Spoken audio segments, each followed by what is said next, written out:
everyone, we are looking at the Fly Classic C24. There's a 1/32 scale slot car from Fly. It's the Ferrari 512S, and I wanted to show you the car real quick. I had problems with it when it first began. I have a picture I'll show you of what the bottom looked like. This had a plate on it, and the plate was riding on the rails here, and it was just enough that it kept the wheels off the ground. Let me show you a quick video before I took this out, the problem we had.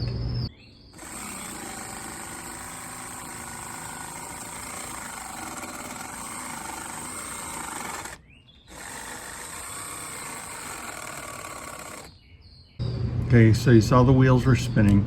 So what I had to do was I took the chassis apart. There's one, these are a little tricky. There's a little screw right there. There's one screw there, two screws there. You take those off, this whole exhaust assembly falls apart, kind of drops right out of it. Also, if you're not careful, you'll lose these little, I think those are supposed to be lights up front. But I got it taken apart. I took it apart.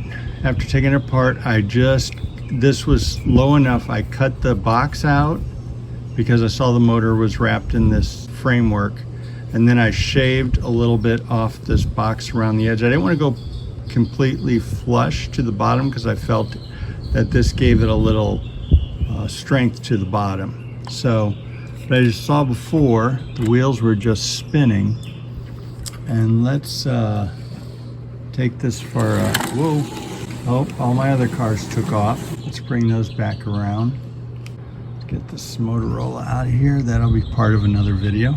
So let's take a look at how this is running now.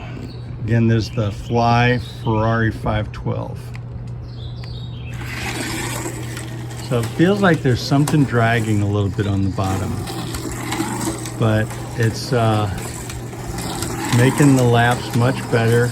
And it's, wow, look, it's starting to really pick up speed. So I'm liking that.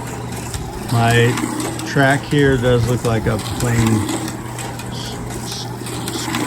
oval in a sense, but I have got two more longer and side sections in progress.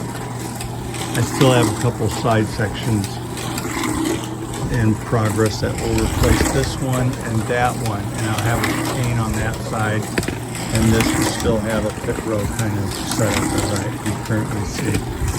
So I'm really liking how this is going.